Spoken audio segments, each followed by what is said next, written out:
Hello, good evening, ladies and gentlemen. You're welcome again to another session on leadership. I'm privileged to have with me tonight Adibo Ali Jeff Johnson.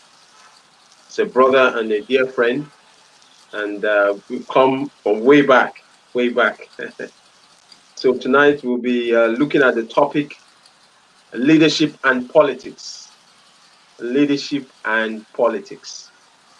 Um, for those who are just joining us for the first time, this is a series that we've been having for almost 4 months now. We've had leadership and innovation, leadership and special needs, leadership and financial discipline. So many topics have been touched.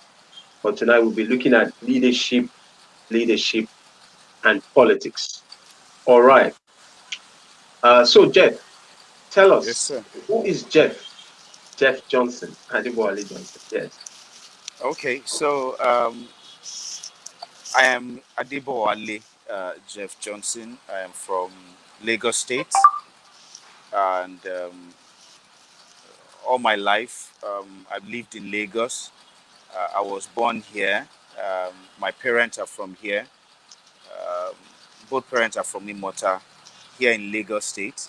Imota is under Ikorodu local government as a federal local government. Uh, Description of where Imota is. But he also has the LCDA called Imota LCDA. So that's where I'm from. Um, I am just a little over 4 decades, um, and by God's grace, I am married and I have a son. I thank God, for all that He's given me. I'm a consultant, and I've been in the consulting environment for 21 years. Um, Wow.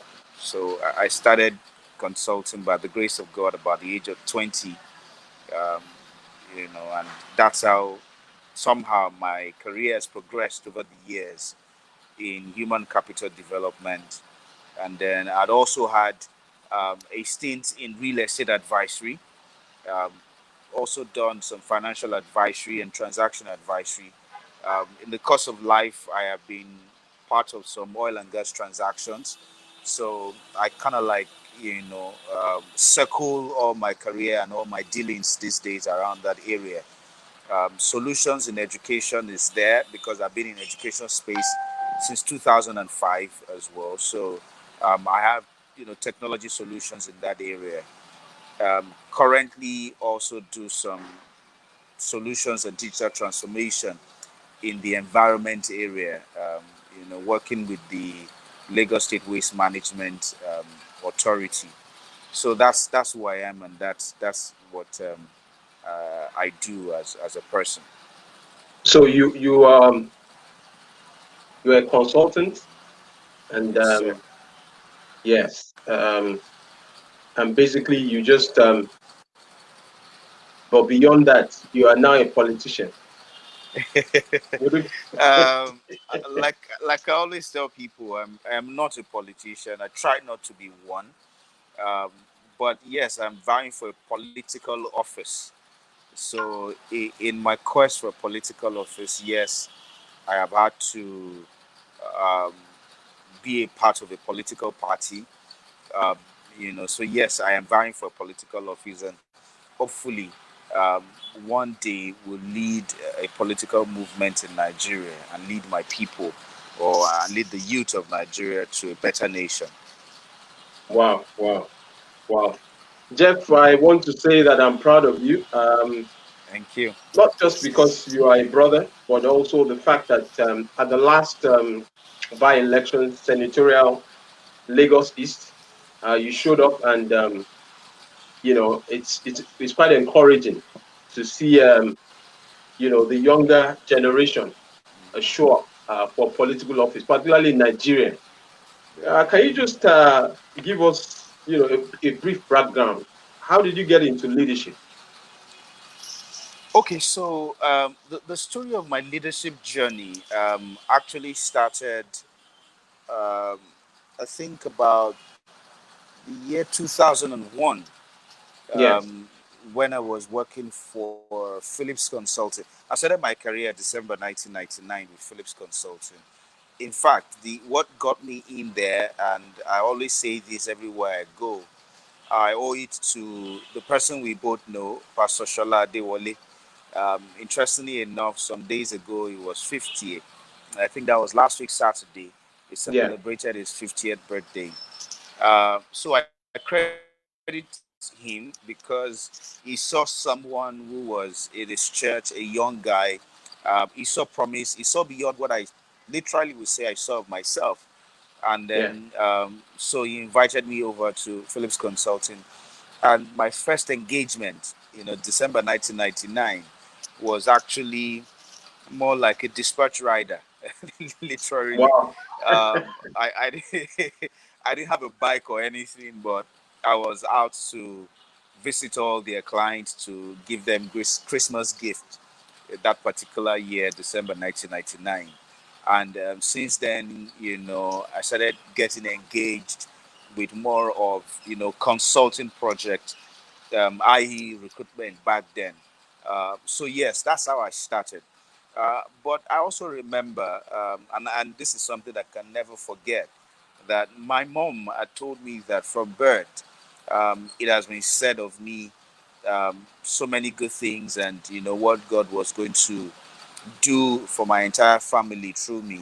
So, for me, the journey had been that of, whether you want to call it in the Christendom, prophecy, or you want to call it how some other people call it destiny.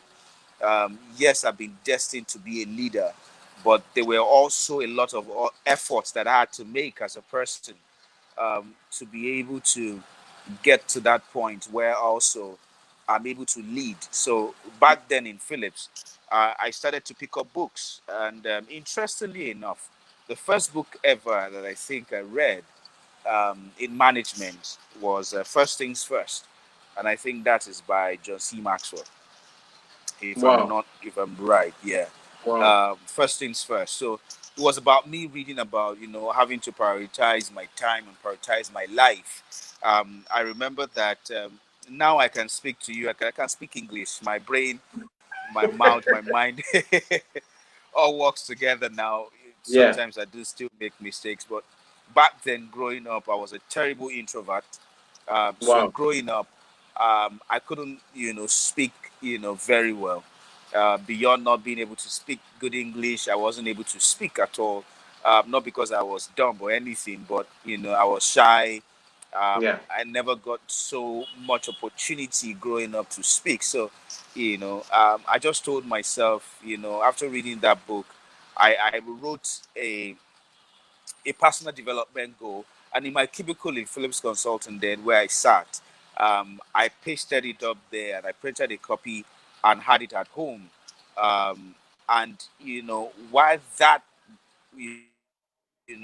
went on, it made it easier for me um, to begin the journey of getting into that leadership position. So I started to I started to read. I started to get myself to the place where I concentrated on my personal development. And when that happened to me, it was like a change. It sparked, the need for me to actually lead myself, first of all, because then, I started to, understand the leadership was, first of all, about leading yourself.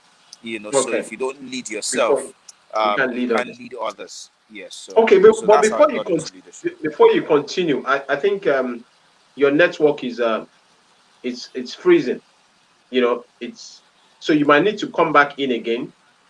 When you come back in, then we'll continue. So can you just try and come back in again? Okay. So Okay. So let me just one leave and minute. then come back. Yeah. Well, wow, amazing. We've been speaking with Jeff Adeboale Johnson tonight. We're speaking on leadership and politics. And he's just been sharing how he got into consulting, from a very humble background. He said he was just like a dispatch man who was sending out letters, distributing letters, and that was how he found himself in on the journey towards becoming a consultant. Jeff is an amazing fellow, and everyone has a story, and so he's showing up tonight to share his story. Um, for everyone that has been able to acquire some level of influence, there's always somebody out there who is willing to push and willing to encourage, and that's the beauty of leadership. I'm sure that you'll be joining us any moment from now. Um, so for those who are just following us, um, I'd just like to just jump in, just like to let you know that you have been, um, you know, on with us talking about leadership and politics. And with us tonight is Jeff. Oh, wow. Okay, amazing. So we already have uh, my fellow John Maxwell team colleague, Mr. Odeyemi Olaiwole, all the way from Jos. Yes, he says that the younger generation of leaders indeed have a place in the leadership on the leadership table. Yes, sir, that's very true. Um, I hope that Jeff is not having a challenge with his network coming in. Um, but I'll just send him a chat so that we. Okay, he's back on. Yeah, good, excellent, excellent. Okay, okay, you're Okay. back on. Yes. So you have recalibrated because I know that Yes. politicians they have a different mindset. They are resilient. it, So it has to be done. it has to be done. Yes. So Yes. so I want you before we continue, I want you to share this page, share it on your page because I've tried to share the link, but I realize that you have a lot of followers. So we must Yes. not leave them out and they must be. So I'll just give you a They must be minute to part of share. it. Yes, Yeah. I've actually done that. I've Have done you that. shared the video? Have you shared The link. not the yeah, have you shared Yes, the link? You need to, yeah, I've shared the link. Yes. Yes. okay, so we're on your page now live. Yes. Yes. Okay. Right. Okay. So what's the relationship between leadership and politics? Can you speak to that? Okay, so the it's almost impossible to um, take away the place of leadership in politics. Okay. But you can be a leader and not be in politics. But you cannot be in politics and not be a leader. Because Okay. the essence of going into politics is because you want to lead people. Okay. So the whole essence is I want to lead a group of people. I want to, um, be responsible because that's what it is. It's about taking responsibility. I want to take responsibility All right. in leading a group of people and Okay. and helping them to become better Okay. and delivering the dividends of democracy to them because at least we practice democracy in Nigeria. Yeah. So yes, so you can't take away, you can't separate politics and leadership, most especially for those who are going into politics. You cannot be in politics without being a leader. The basic thing you need to do first is to be a leader to yourself and be a leader at home and be a Okay. leader in your locality. Yeah. If you have not led yourself, if you have not led your home, if you have not led within your sphere of influence, your locality. You don't have any business in politics and trying to lead a larger group of people. Okay. Wow. Amazing. So what's the responsibility of a leader in the area of politics? Every politician will yes must have the basic skill, and this is some of the things that I say that we should look out for in anybody who is going to be a leader, who is going to lead us. Number one, the person has to has capacity, and there are different kinds of conversations around what kind of capacity can the person have, but the person must have capacity. Number two, the person who is leading must have competence, and Okay. then finally must have character. Okay. So if you have a leader that has those three C's, um, then you have somebody who can actually lead the people and can deliver to them the things that are basic. So basic things that the public office has as responsibility to the people. It's about providing basic needs of life, Wow. basic infrastructure, the capacity for people to earn. So there are different arms of government. You have the legislative, you have the executive, and you have the judiciary. So in any of those three spheres, there are two of them are elective office, while one is maybe by profession. You can't be a judge by just waking up one day and saying, "Come and vote for me. I want to be a judge." So, but you have to be elected into an executive office as Yeah. much as you have to be elected into a legislative office. Yeah. So any leader, any politician, and any leader who is going into those two space and seeking for a vote and seeking for people to actually get them into that office must have the capacity to deliver to them.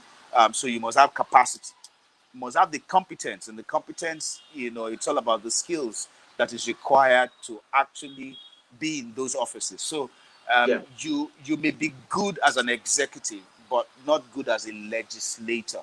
Mm. So yeah, so you must know where you have competence. You must Yeah. know where you can deliver, where you have the capacity to deliver, you have the competence to deliver.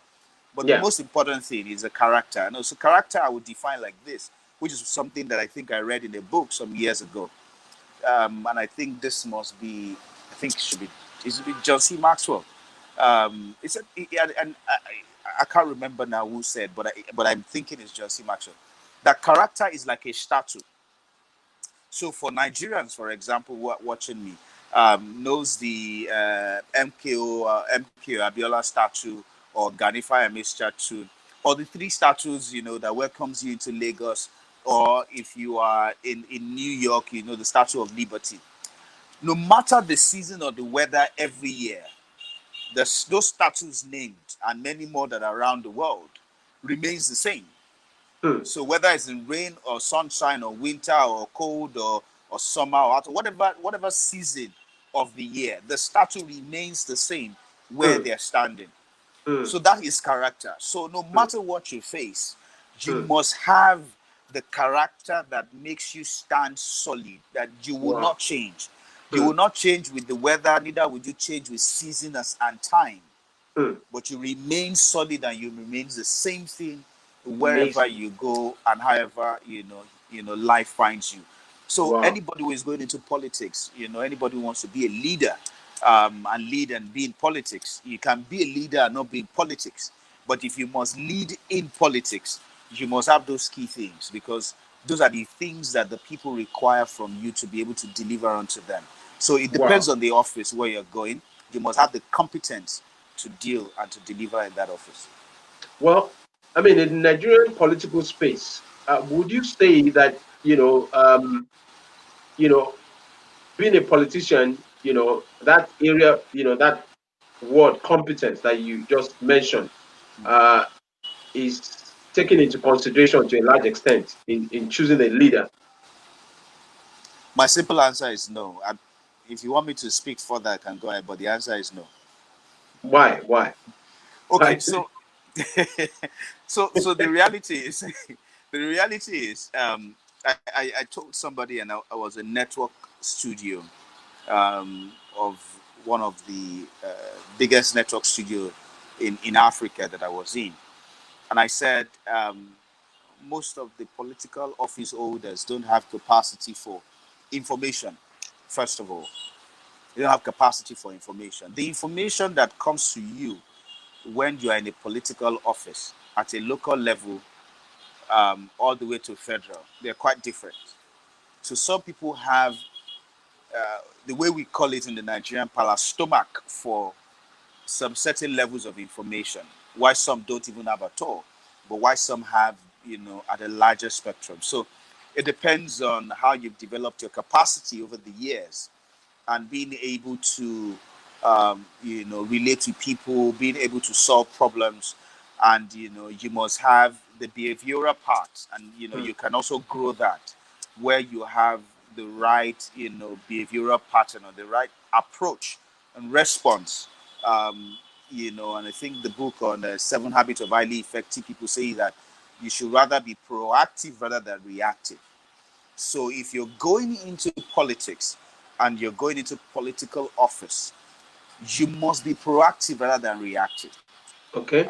So you must not be somebody who is in a political office and you hear that something is said and then you come out to say something that you shouldn't say, only to come back and then you start apologizing to people that you're sorry for what you said.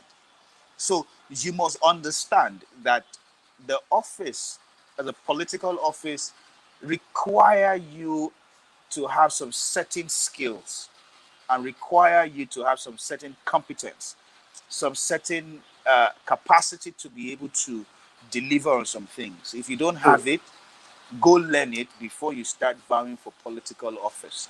Most of the politicians we have right now in Nigeria, and I'm not, particularly sorry to say this because some people say, "Well, I'm sorry to say," we, a lot of us don't have what it takes to be in the offices that we are in. So, um, we, the electorate, we're fond of just speaking, I'm just voting for a party because that is the party that I like, rather than what is the capacity of the candidate that is vying for office. So we would rather pick this party over that party Mm. because they are giving us palliatives rather No, than okay. Okay. Well, I just want to, sorry to interrupt, because, yeah. you might sound very, uh, this, I don't want us just to have an intellectual discussion. I want us to Okay. look at the reality on the ground, and, you politicians, you have a way of, you know, presenting your argument. But for those of us that are not in politics, Yeah. we want to know, because usually we, how do you even go into politics? I mean, for you, how, your journey into politics? Did you start from the ward level, or, how did you, if for those who are listening, if you want to become a politician in Nigeria, how do you get into politics? Is it with your PVC, or what, how do you start? Yes.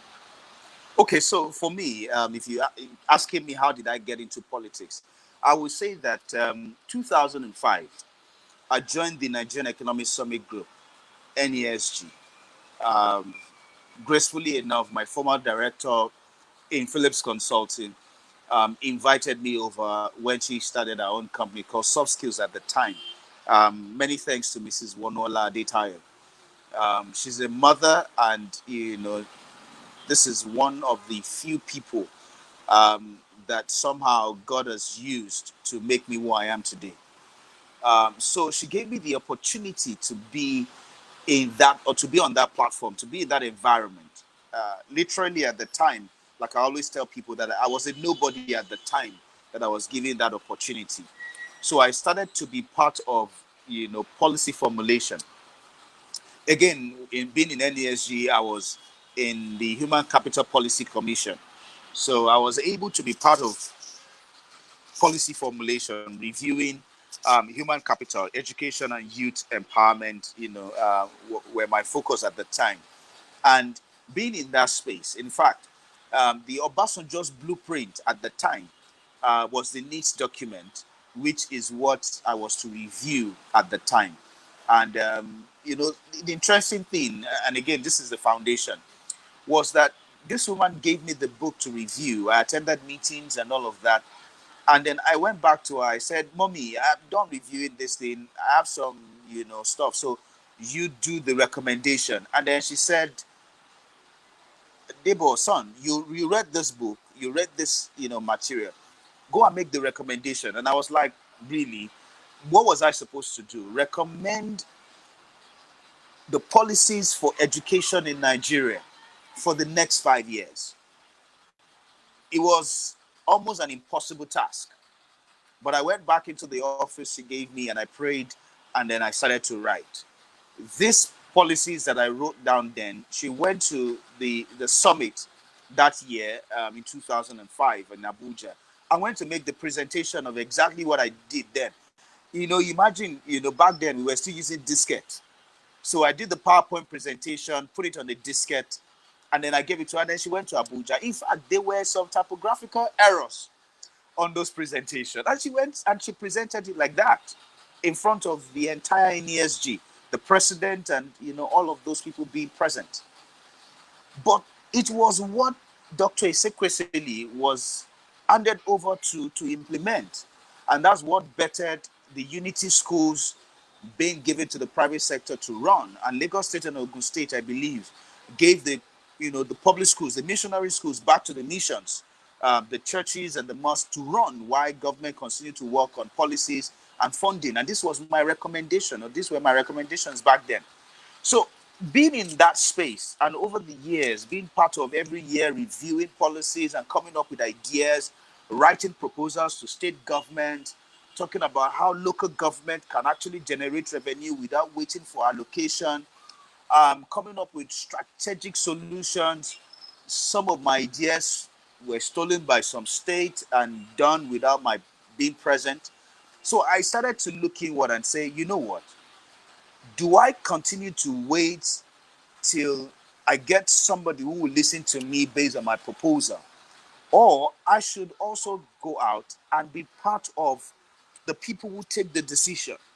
So if I can actually become a political office holder and I can take decision where I sit, then I can take decisions on some of those great ideas that God has given. And some of the other colleagues I've met over the years have also, we've discussed over the years about things that can happen in this country. So this is how I got into politics, or I Okay. got into vowing for political office. So Okay. how do you start? How do you start? Yeah. So how do you start? First of all, my idea and my recommendation to everyone listening, and hopefully when we share this video to other people to watch, would be that at your local level where you live, you need to participate at the ward level. So, for example, I live on the mainland. I grew up around the Shomolu local government, Bariga LCDA, Shomolu local government, all put together. You know where we grew up, Bagada, Pedro, Yes. Obadikoro, and all of Yes. that. So that's where I grew up and that's where I live. Now, for me, it is important that anybody who lives in that area should look for political parties that they want to affiliate with Okay. at that local level and go and be part of them. So you must know your ward. So if your ward is Bariga, you need to be present in Bariga and you need to be seen in Bariga. If Okay. your ward is in Koshofe, maybe you are in Alimosho or Agboyi, or your ward is in Aja, or your ward is in Badore, or wherever your ward is, you need to be present and you need to be visible. So you need to go and be part of the youth groups. You need to go and Okay. be part of the political parties and Okay. join the political parties. Be a card carrying member. Attend meetings. That is where you would begin to influence the kinds of candidates that the parties will use. The national chairman of any political party will not know who is the best person to be a councillor, will not know who is the best person to become the local government chairman. So it is for us at the local level to first of all identify ourselves. And I said, this is where I live. I live in Pedro. So everybody in Pedro, I know all the guys who grew up together in Pedro, who are living in Pedro, and we can relate and we can talk and we can say, okay, this is the best person for this particular position. Okay. And we can, back that person up and get that person into political office. Instead of waiting for somebody who have deep pockets or one godfather somewhere saying this is the person that we're putting in that office. If you wait until somebody is imposed on you, that person will go to that office and will only be responsible to the man who has given him the capacity to be on that seat, rather than the general public that have Okay. actually, supported him and brought him into that particular position. Wow. Amazing. Amazing. Now, this area of getting a PVC card, I mean, I know for quite a number of people, I mean, uh, particularly the middle class in Nigeria, they do a lot of analysis on social media, but you find out that just a few Yeah. of those who do analysis have PVC. Then Mm-hmm. the challenges in getting a PVC, can you Yes. speak to that, please? Okay, so I want to believe that yes, that we've had issues with PVCs. But let me give you some statistics. Last election, which is in 2019, right? Less than 40%, about 35% thereabout, less than 40% actually came out to vote of registered voters. Wow. So if you check the total number of the presidential vote, for example, it was with, I can't remember the exact figure now, but yes, if you pick the numbers, it was way less than 10 million. So Yes. imagine 10 million votes, less than 10 million, but let's just imagine 10 million votes out of the total number of adults, again, 18 and above, who are of votable age. Also, take note that in some part of Nigeria, some who are even below 18, but maybe because they're married or they have kids already, do vote. Yeah. So add that up to the fact that we had less than 10 million of the total number of people who actually should have or who had voters card and wouldn't show up to vote. Part of the problem we had with the voter registration was that the voters card, be albeit permanent voters card, Yeah. limited people to where they register is the only place they can vote. Yeah. And there was no update done before election. So if I'd registered, in a certain year and I registered somewhere, Yeah. I couldn't vote any other place apart from that place that I registered. Mm. So, for example, I registered at Imota and I purposely went home to register at Imota, which is my hometown. So, in Imota, I have the luxury of being in my father's house, and every time there's voting to be done, I go to my father's house so I can vote in the polling unit close to my father's house. But imagine if I had registered where I was living before. At the time, I think I was living in Ajao. I was living in Abuja at the time the voters card was done. I would have been limited to voting at where I registered. So, what I would say, and I believe INEC has promised that in the new year, they're going to open up the portal for people to move their location. So, Okay. if I was living somewhere before and I'd relocated, Yeah. then I can move my polling unit. Okay. But I think what we should be doing is that we should be more fluid. Okay. We still have a lot of issues around even using the card. Even this last by-election, so people's card did not read, and they had to manually use their fingerprint on to do accreditation. But so whether we like it or not, we have a lot of the Nigerian youth who should be registered who are not registered. We have those who have registered but they cannot vote because maybe while they registered they were serving, or they were in one location and now they've moved location. We also have those who registered but they couldn't get their voters card. So if you don't Okay. have your voters card, you can't vote. So I have seen instances, and I would like to say this, that I cannot say and I cannot ascertain 100%, but we saw that some police stations, had a lot of voters cards in them during these NSAS protests, and when the whole thing was taken over by we call them Youth Two, or as you call them, hoodlums, and they started attacking police stations, which shouldn't have happened in the first place at all. So you would find also that you have people who are registered who don't have their voters cards. So where are their voters cards? So we must, look into this. And those who are registered and they don't have their voters card should be able to go into a portal when INEC opens up the portal, and be able to say, search for their name and try to get um, their their their location maybe moved. If they're still in the same location, fine. But if they move their location to where they are now. And then try to then also ask for their voters card to be printed out for them so that they can Okay. have it. Okay. I just like to speak to this. You have not answered my question. I said Okay. there are quite a number of people in the middle class, those who are Yes.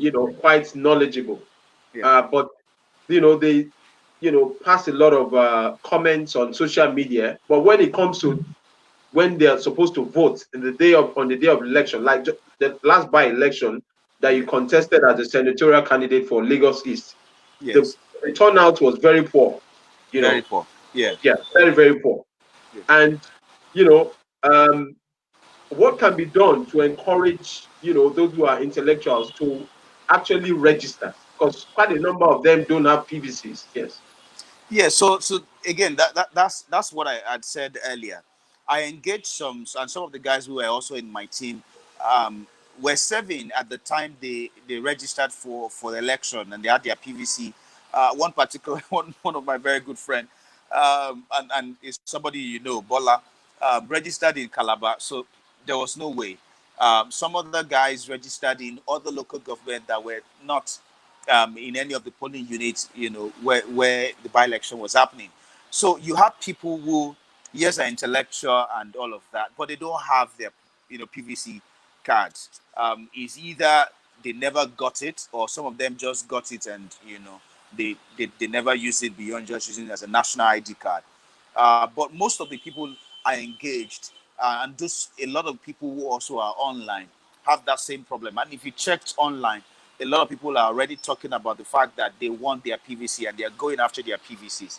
So you have a lot of people who have crossed into voting age since the last time there was voters card registration, and that's been well over 5 years now. So you have new people who have crossed into that voting age, and they are the so-called Gen Z, or the new generation that you have right now, and they don't have voters cards. So a lot of the guys you see online on social media may not have, or they registered and they registered in different states, or they registered and they don't have their voters card. So but for those who have, I've given you the statistics that even in the last election, only about 35% came out to vote. So even the remaining 65% should still come out to actually vote. And how do we encourage them to do that? Some of them don't have, some of them they can't find there. So we need to engage the youth, we need to engage the electorate, those in the voting age, and educate them about the essence. And that's why it is important, first of all, to encourage them. And that's my mission for 2021, to encourage people to join political parties and be more visible, even at the local level, first of all, Okay.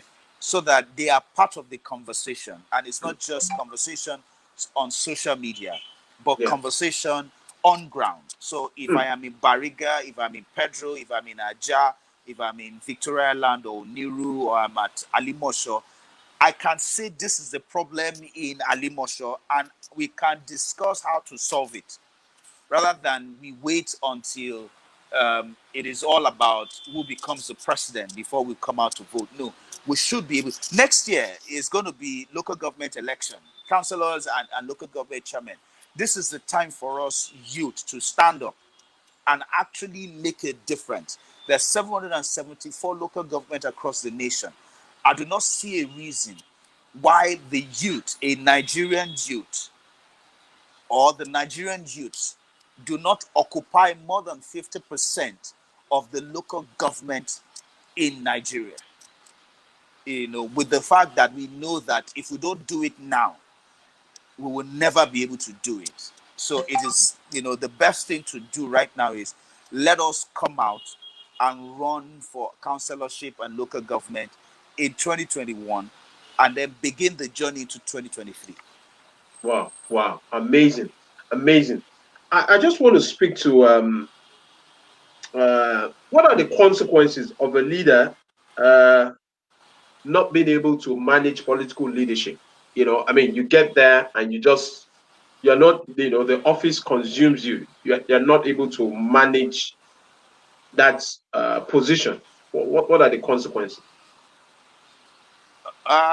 What I have seen, and again being honest and being straightforward, is that most of the political office holders, and we have some fantastic people in politics and that are currently occupying political office, Yeah, and those people are the people who have shown me those three things I have mentioned earlier: character, competence, and capacity. But you see, when you also, in statistics, and I study statistics, the moment you have one, two, three, four, and you have a zero, zero, and you do an average, it breaks down the capacity of what the average can be. You understand that simple mathematics, The moment you inject in a certain percentage of people without character, yeah, a certain percentage of people who have character but don't have the competence for the office they are in, and a certain percentage of people who have competence, have character, but they don't have capacity. You have people who don't have it all, and you can have those three things. You can have it, and it's important to have it to be in political office. It's not just only about saying I'm so number of years old, so that means I should be a leader. No, because you are 50 years old doesn't automatically make you a local government chairman. yeah, You get so, but most of the people we see today and that have shown us or have made it look like politics is not a place for us to be in are people who clearly lacks one or two of those things. So the consequence is that there won't be delivery in that office. wow, So you have at a certain level an assembly who critically cannot boast of significant result from that assembly. hmm, And what is the job of an assembly? It's the legislative arm of the state. So you find an assembly, an house of assembly, who cannot say that they have looked at the state and they have looked at the laws at the state level and they have come up with bills and reforms and resolutions and acts and stuff that can help the state to become better. And all everybody is looking at is the governor, and everybody is just singing governor, governor, governor. Permit me to say, if you have a bunch of people without competence, character, and capacity, you should not expect them to come up with any laws or any bills or anything that is going to empower the people. That is what we are going to see as a result. So, for us as voters, electorate, we must learn to question the candidates rather than the political party. Let's wow, not just say that, this is my party and this is the party we want to vote for. So whoever they bring out, we'll just vote because we must just vote for this party or vote for that party. What we will see at the end of the day is that we will see an assembly, a senate, or an house of rep, or a governor, or a local government chairman, who clearly cannot deliver dividend of democracy to the people because we did not choose right. So every leader who is going into a political office must yeah, understand that when I get into a political office, I can be a good leader at home. I can be a good leader because I run a company and I have 10, 50, 20 staff. yeah, Yes, but the moment you get into the public space, hmm, you are going to be leading more people. I hmm, always say this: the economy of Lagos State, for example, is actually larger than the economy of some African countries. The economy of Lagos State alone is larger than the economy of some African countries. And maybe you may want to put two and three together, two, three African countries together to be able to get the kind of economy that Lagos State carries alone. Hmm. Now, do you want your governor, that is literally 3 presidents put together, to be such a person who doesn't have capacity or competence to handle the kind of volume of transaction that happens in a state like Lagos? The answer is no, because when you do that, you're going to meet an abysmal failure. So, the person of, for example, the person of Mr. Sanwo-Olu is a fantastic gentleman. I have not I've not had to sit down with him one on one, but I've done a couple of things for him. And I know he's a man that has capacity, competence, and character. While we look out and we see that there are still things lacking, it just shows you that if a man is made by a system, it will be responsible to that system. Okay. So if the person of the governor is the person that all of us, because we're part of the political party that brought him to power, and at the local level, we had all said, this is our guy, and we elected him during the primaries and we supported him all through. Right now, nobody is going to be complaining about what he did or what he didn't do, because we will say we elected him. And that is why we also, as electors, will take responsibility. Okay. So the consequence of us not taking responsibility at the local level, at the primary level, at selecting the right At the candidate, at the ward level. at the world level, is what we're seeing right now. So, you can pinpoint so many other things. And there are other states where you would ask, what are they doing? For example, Lagos State is doing something fantastic. Lagos State is working with, a company that I know, to build a learning management system for the entire civil service. What is a learning management system? COVID-19 had made it almost a no-brainer that instead of going into a classroom to learn, you can learn online. So there is a solution being built by Envivo Communication, called iClass, built for Lagos State and some other schools anyway. But the one built for Lagos State is built and is in partnership with LinkedIn and some other solutions, integrated and all of that. And courses are loaded there. Civil servants can learn while they're on the move. They can learn at home. Learning is continuous. That is somebody who is thinking. The question is, how many people have the understanding, and how many people surround themselves with people who have like minds and capacity to be able to think out of the box and bring up new solutions like that for their Wow. state. Wow. So Amazing. you must elect, we must select, we must pick people who have capacity, competence, and character. Even at the primary level, at the ward level, we must be able to choose the people we want in political office. It shouldn't be the other way around. Okay, good. Wow, well said, well said. Amazing. If you just joined us, I've been speaking with Jeff Adibowale Johnson. Is a consultant turned politician. He was he recently contested on the platform of ADP um, to become a senator. Okay, Lagos State, Lagos East senatorial district, and he came third. And he's a youth, and he has a very bright future, and I have no doubt that it's going to go Thank you. places. Now, I just want you to speak to, you just spoken well about we should elect those that we want in the world, we should elect a political office owners. But you and I know that the challenge is that a lot of people feel that it's uh, it's not really worth the trouble, because they feel that instead of election, what we have is selection, even at the during the Congress, during the party Congress and all Yeah. that. Yeah, can you speak to that? Yes.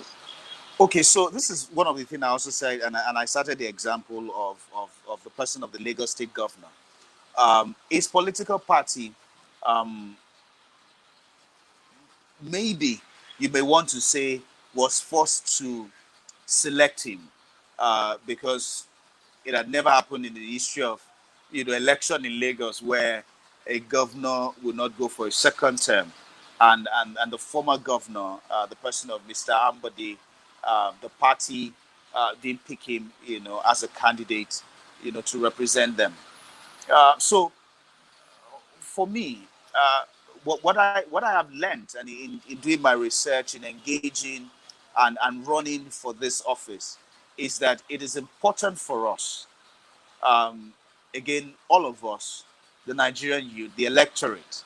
Uh, if you are not interested in a political office, does not mean you should sit back and just wait until election day before a candidate is brought before you, and you won't have a choice but to choose between A, B, C, or D. Yeah. So you should be part of it. That's why Okay. I said that you should go into political office at your ward level, go into political parties at your ward level, register to be a part of a party, any political party. I am currently in Action Democratic Party, ADP. Am I welcoming all of you? Please do come. And I will tell you that the Action Democratic Party has a vision of giving over 50% of elective office, both as to the political elective office and even office within the party structure, to the youth, and about 30% to women. So you will find an average of about 70 to 80% being for youth and women. So if you are interested, come to ADP, it's fine.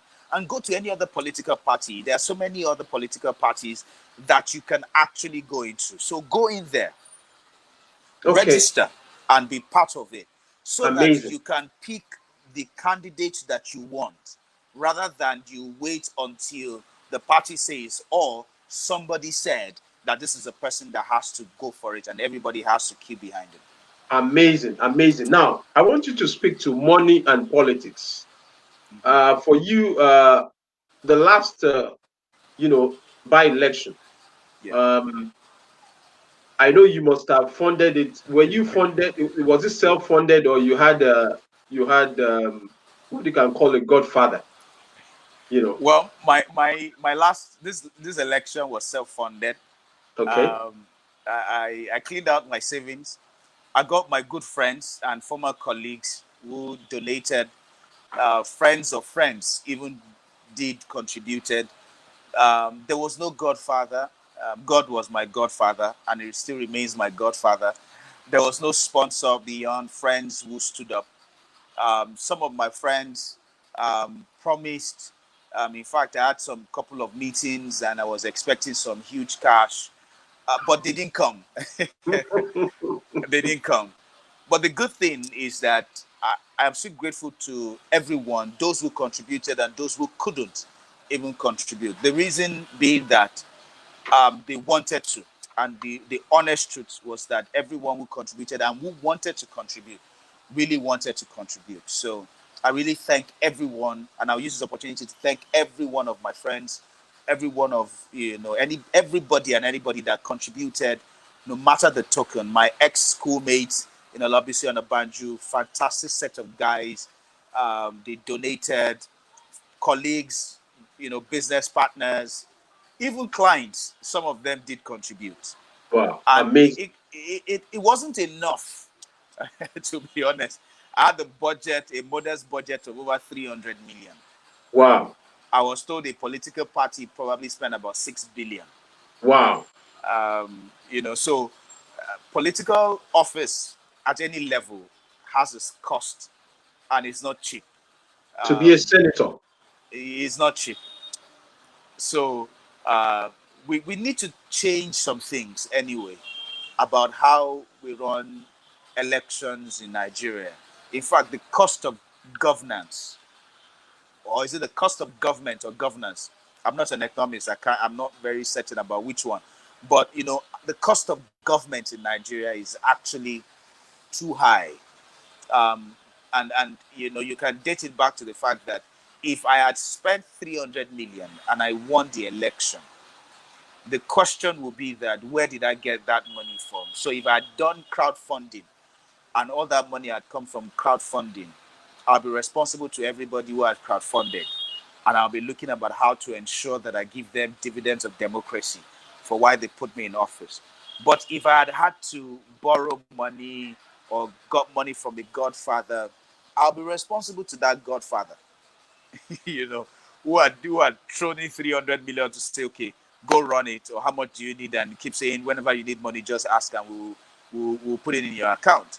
I will be responsible to them. So this is some of the things that you will find, and that makes it difficult for those who are in office to actually do much more. Again, I said earlier, if you're running for political office, you must have capacity for information. Mm. So I will stop at what I have said so far. Wow, amazing, amazing. Jeff, I just want to congratulate you. You know, you shared so many nuggets.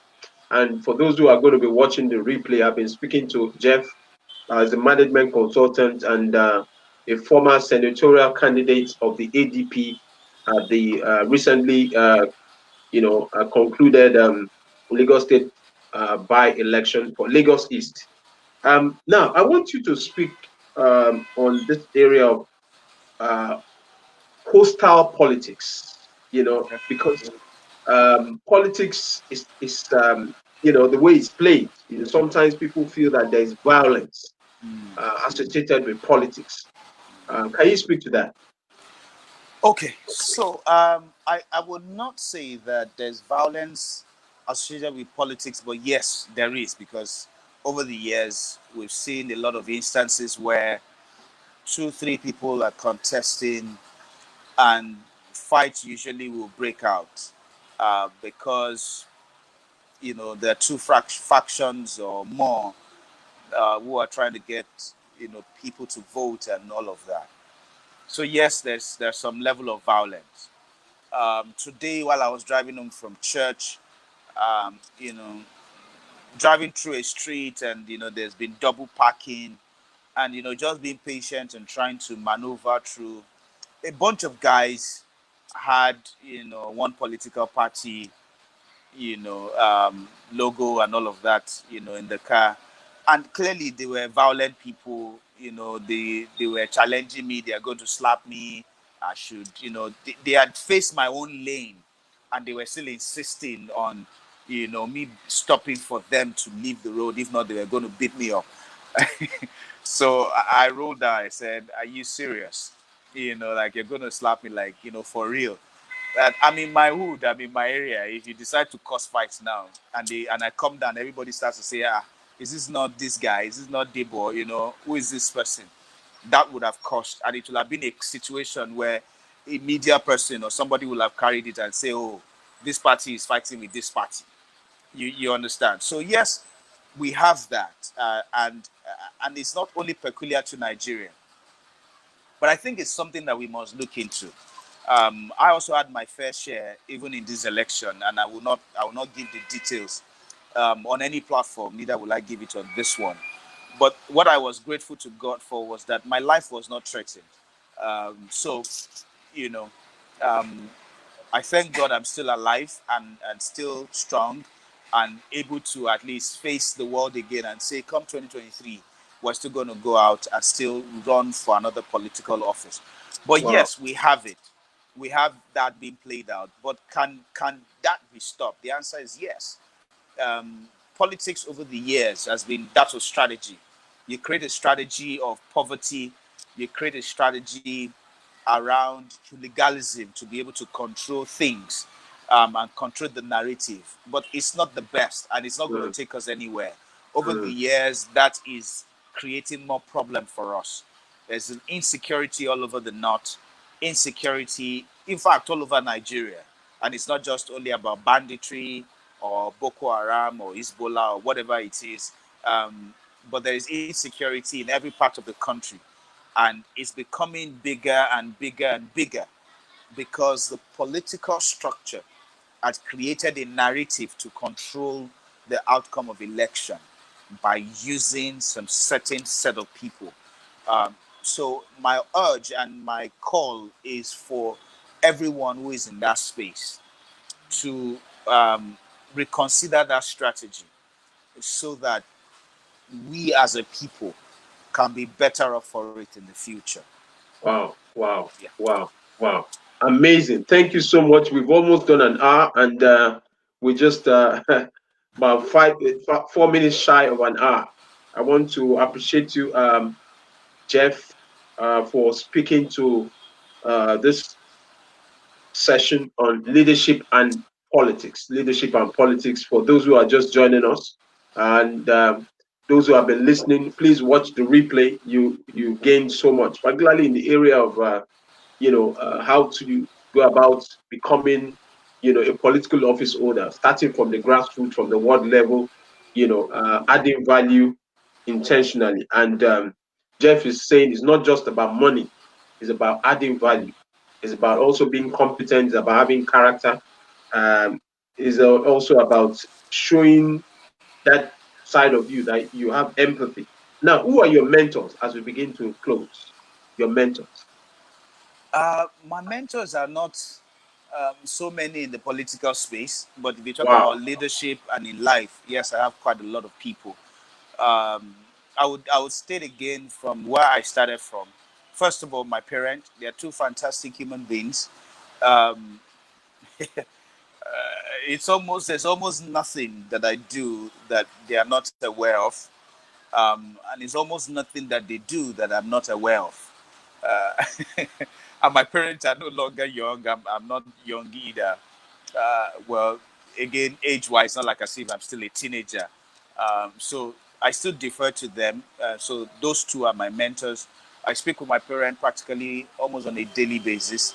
If I don't, my wife will ask, "When last did you speak with your dad, or when last did you speak with your mom?" So most of the time, I'm having to speak with them. I will start by naming some of those guys that I've named again. TD Jakes. Well, I've seen him when he was in Nigeria a couple of times, but I learned a lot from him remotely. John C. Maxwell, a lot of his books, that I've read and I'm still reading. Um, uh, uh, uh, I'm trying to remember quite a lot of authors that I read from, um, on leadership. Quite a lot of authors that write on leadership. I can't remember every one of them now on top of my head. Um, yes, my pastor in church, Pastor Godman, Pastor Shola Adewale, Pastor Debo Motunde, uh, uh, a lot of all the men of God that I've had contact with and I still have contact with even up to today. In one way or the other, they mentor me, and everybody have, there are certain areas that I pick. Pastor Ito Agudalo, that's a father, that's a daddy. Pastor Dupe Omotosho, I should also mention his name. I'm sure he will not forgive me if I don't mention his name. That is one man that gave me the opportunity in Life Spring, the Redeemed Christian Church of God, back then, and that's where Pastor Shola Adewale saw me, to give me the opportunity in Phillips Consulting. Um, yeah, so who else? Who else do I mention now? So in the political space, who do I really look up to? To be honest, and to be honest, I don't look up to any political office holder here in Nigeria or anywhere else. I don't. What I do is that I learn from each and every one of them. Okay. So today I look at Trump, I see the bad side and the good side of Trump. I look at Boris Johnson. I look at President Muhammad Buhari. I look at Macron. I look at Salif Johnson and every other, president or any other political office holder. Like I mentioned earlier, the governor of Lagos State, Mr. Abbas Babajide Sanwo-Olu.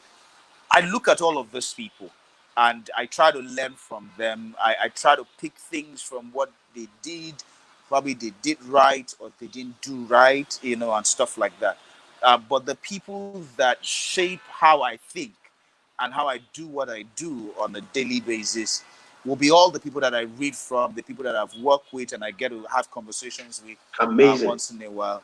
And Amazing. truly, and the most important part of all of them, is Jesus Christ. Yeah. I try. I am not saying I'm not a pastor, and I'm not saying I am perfect or anything, but I try as much as possible to, on a daily basis, hear from Him and try to read the scriptures and try to think about stories in the Bible and how they play out, and I try to relate it to modern day and the things that I'm facing every day of my life, and I'm picking, and I keep seeing revelations and things Wow. from there. Yeah. Wow. Amazing. Amazing stuff. Thank So, you. wow, the session is this, we're right on top of an hour, exactly an hour. I've been speaking with Jeff Adibowale Johnson. Uh, we've been speaking on leadership and politics. Some amazing stuff has been delivered, a very authentic and frank session. I want to salute you for showing up. Thank you. And even Thank you as a so much. youth, I believe you are still a youth. I'm still a youth. Yeah, although you four are, decade, four yeah, decade plus one. yeah, 4 decades plus one. Thank you for Yes. being your it's not an official age. It's 4 decades plus one. you in Nigeria, there's so many types There's of so age, many. Yes, but this is and it's this is not my a age from declaration of birth. age. It's, No, you it's have not a birth declaration. certificate. Birth certificate is July 13. Wow, amazing, amazing. Um, Yes. would you like to just say something for 30 seconds, particularly to those who are still on the fence, thinking whether they should join politics? Because 2023 is around the corner, and we don't want you to be walking alone. We need as many, youth, out there as possible. Yes, can you just speak Okay, to so them? so what I would say, thank you very much, sir. Thank you for the opportunity. I am using this opportunity to call on everyone, and I mean everyone, youth or not. We don't have to wait to 2023. There's local government election next year. I was calling on people for this by-election for us to make a statement, and we have made the statement, and we can still make more statements. So instead of waiting to 2023, let us all get out there and take a decision 2021 Yeah, to actually dictate the narrative. We need to go out there, be local government councillors and chairmen of local government. We need to get out there and begin to control the narrative at the political level. We need to begin to, take the discussion to, the grassroots, so that we can dictate and we can actually take over. I have heard that some political parties are already willing to give more political offices to the youth. Great, but it is not just enough for the political parties to say they will do it, but we must be out there, and we mm, must, read if we must read, we must engage, we must understudy, we must be part of it. If we're not part of it, we cannot make a change. The wow, change wow, starts with us, and we must step out from January wow. 2021. Amazing, amazing. And the change must be from the inside, not just From from the the outside. inside.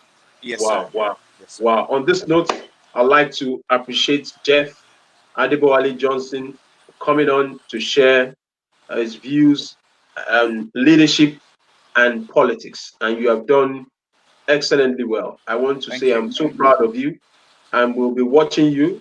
We'll be encouraging you. I'll be praying Thank you. along with you as well, Thank because you. politics, um, no matter how you look at it, it's quite engaging. It will take your resources, it will test your Yes. character, it will test your time, it will test your relationship. Everything, concerning you is tested once you put yourself forward. Yes, sir. I want to also celebrate you for stepping up into leadership even at this time. And I know that history will reward you well. Amen. Posterity will Amen. reward you well by the grace of God. So Amen. once again, thank you for those of us that have stayed with us this long. I want to also salute you for following us. Please feel free to like and share this message, and also feel free to watch the replay. Once again, thank you so much for joining us, and have a wonderful, wonderful evening. Thank you. Mhm. Thank you. Thank you, Okay, everyone. thank